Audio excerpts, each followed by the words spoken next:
अतीक अहमद को सजा हो गई, क्या क्या देखा इस बीच, आप कैसी दुश्वारियां देखी आपने?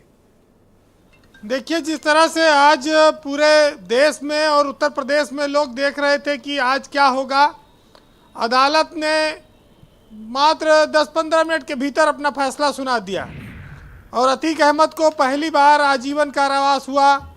जो आदमी 40-45 साल से खूंखार अपराधी के तौर पर माना जा रहा है, उसको एक मुकदमे में पहली बार सजा दिलाई जा सकी। तो ये इलाहाबाद के इतिहास में अतीक के लिए ये कहा जाए कि अब उसके अंत का समय शुरू हो गया है और उसका आतंक अब खत्म होने की ओर है। देखिए, कल तक तो वो कह रहा था कि काहे का डर, और लेकिन अब अदालत ने आजीवन कारावास दे दिया। अब वो जिंदगी भर निकल नहीं पाएंगे, तो वो डरे चाहे जो करें, लेकिन अब किसी को इतना आसानी से डरा नहीं पाएंगे। बात आई कि अतीक को सजा हुई। ये जरूर है कि देखिए, उत्तर प्रदेश एक बड़ा राज्य है, कानून व्यवस्था की एक चुनौती रहती है, लेकिन योगी सरकार में तेज पैरवी भी और जिस तरह से दबाव बनाया गया, उसको आप ये कह सकते हैं कि सजा मिलने में वो सहायक हुआ। और ये जो अतीक का खौफ है वो इलाहाबाद से अब खत्म होगा इस सजा के बाद।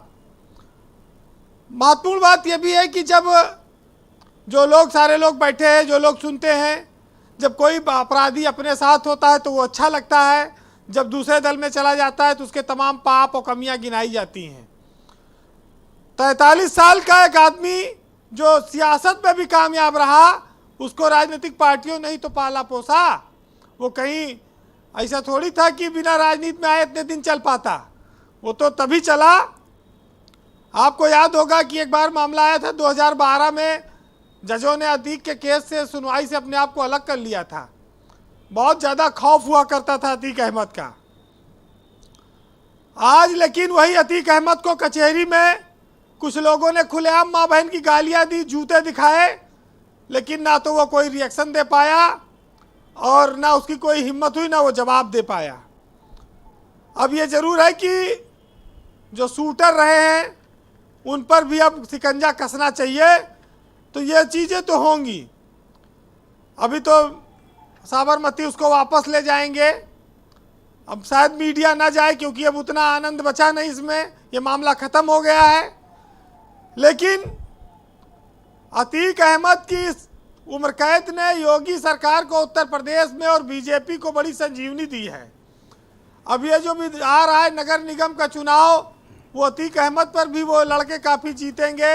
यहाँ जात पात बेरोजगारी अब ये सब पीछे छूट जाएगा। तो एक फायदा तो सरकार को हुआ और लोगों को उम्मीद थी कि देखिए, जो मुर्गी सोने का अंडा देती है उसको जो। तो एक बात बताइए वीरेंद्र जी, जो ये अभी सब चैनलों ने दिखाया था साबरमती से प्रयागराज पहुंचने तक का लाइव, वॉशरूम का टॉयलेट, ये अब सब जाते समय नहीं दिखेगा प्रयागराज से साबरमती? मतलब मीडिया ने क्यों ऐसे साथ छोड़ दिया अतीक का? देखिए, मीडिया को जितना पेट भरना था उसने भर लिया और अब अतीक को हो गई है सजा। अब कुछ उसमें ज्यादा रस बचा नहीं लोगों को। अब छोड़ने नहीं जाएंगे साबरमती तक? छोड़ने नहीं जाएंगे। देखिए, अपने देश में ये तो गलत हो गया। अपने देश में गुजरा गवाही और लौटा बराती, इनका कोई नहीं पूछत। गुजरा गवाही और लौटा बराती। जब दुल्हन विदा हो गई तो बाराती पहुंचे चाहे न पहुंचे कि चिंता घर वालों को नहीं रहती, दुल्हन लेके अपने घर आते हैं।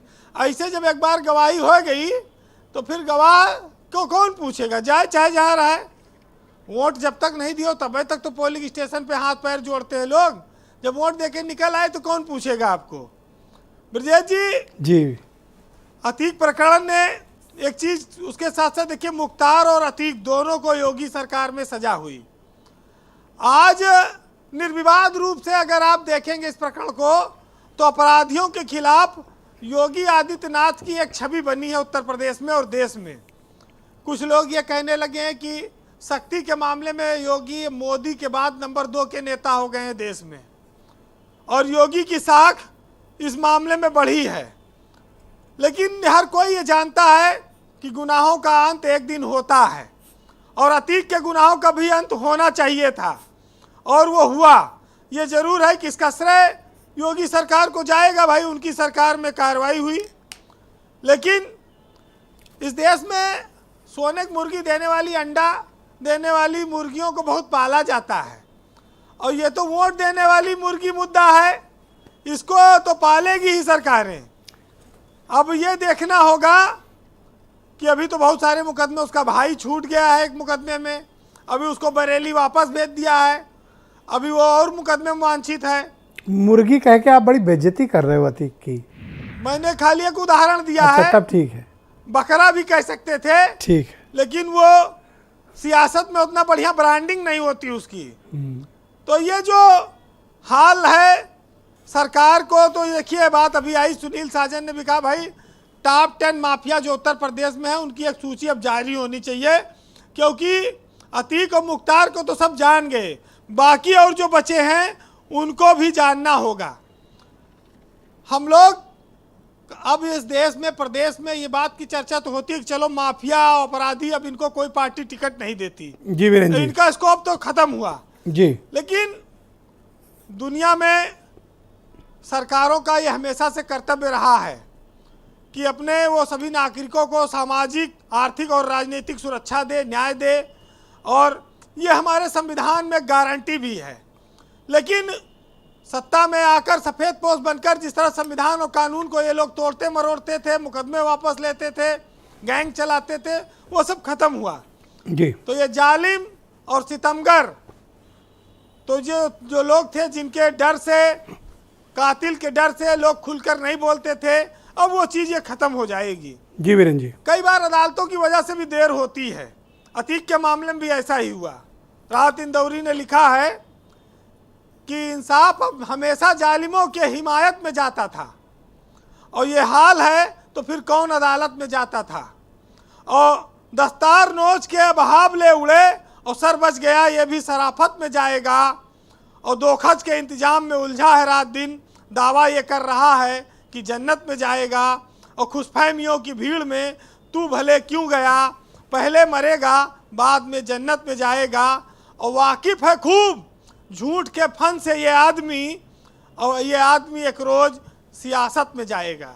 बहुत शुक्रिया आपका वीरेंद्र जी, बहुत बहुत धन्यवाद ग्राउंड जीरो से अपने इनपुट हमें उपलब्ध कराने के लिए, और ये बताने के लिए भी कि मीडिया प्रयागराज से साबरमती नहीं जाएगा अतीक अहमद को छोड़ने के लिए।